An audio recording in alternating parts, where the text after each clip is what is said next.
Hi guys, welcome back to my YouTube channel. Today we are making original Naija Party Jollof.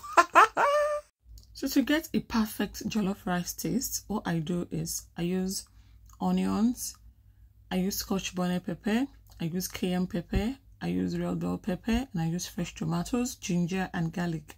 So basically what I do is I use 20% fresh tomatoes, I use 10% Scotch bonnet pepper, depends on how hot you want it to be, and I use 40% Cayenne pepper and 30% red bell pepper. So I'm just going to blend all of this together until it's smooth. Also make sure to add enough onions to this recipe. Jollof rice and onions work pari passu.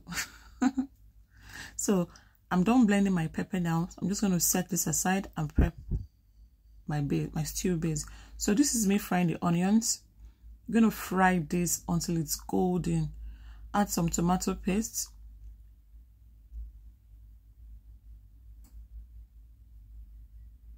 I'm going to fry this as well until almost dry, not burn. Adding some bay leaves, some Gyma spice. Oh, Gyma spice works so well in jollof rice.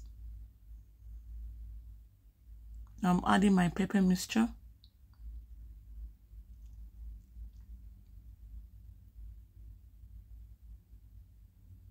This is where you get it or you miss it in making your jollof rice. The stew base has to be really rich, like very, very rich. I'm adding salt to taste. All my spices and herbs. You don't have to manage spices and herbs. I'm not saying add all the whole spice in the world into this meal. No, I'm saying it has to be rich and well spiced. I just added curry powder. I'm adding some seasoning cubes. Well, I'm going to drop all those ingredients and measurements in the description box for you to see. So gently give this a good stir. Add your meat broth, meat stock, chicken stock, whatever one you have at your disposal.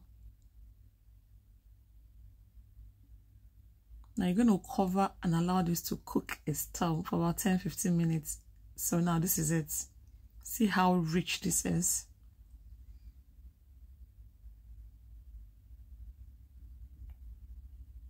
So now add your washed rice. I didn't say parboiled rice. It's just a normal rice I washed with just clear water.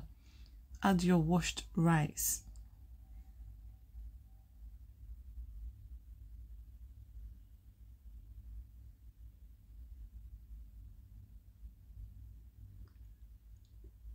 Give this a go stir. Make sure everything incorporates.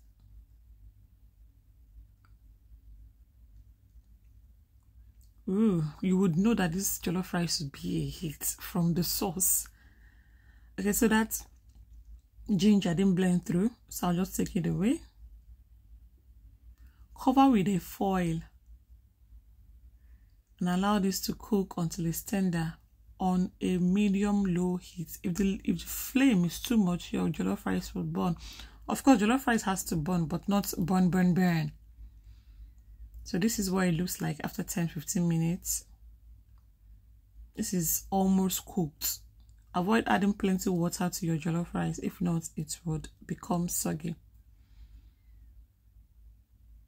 So this is almost ready. I'm just going to add in some butter and some fresh onions.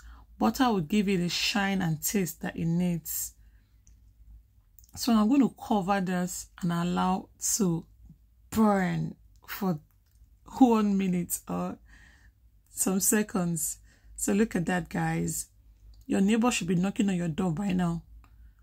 So this is what your jollof rice should look like. It's pretty straightforward. Just for you to know the right ingredients, the tips and trick, and you're good to go. And instead of bonnet, can you see the bottom part? Jollof rice has to burn. That's where you get the smoky jollof rice taste from. If your jollof rice is not looking like this after watching this video, you did something wrong. Go back and retry. So guys, we have come to the end of this video. Thank you so much for watching. Until I come your way again. Bye bye.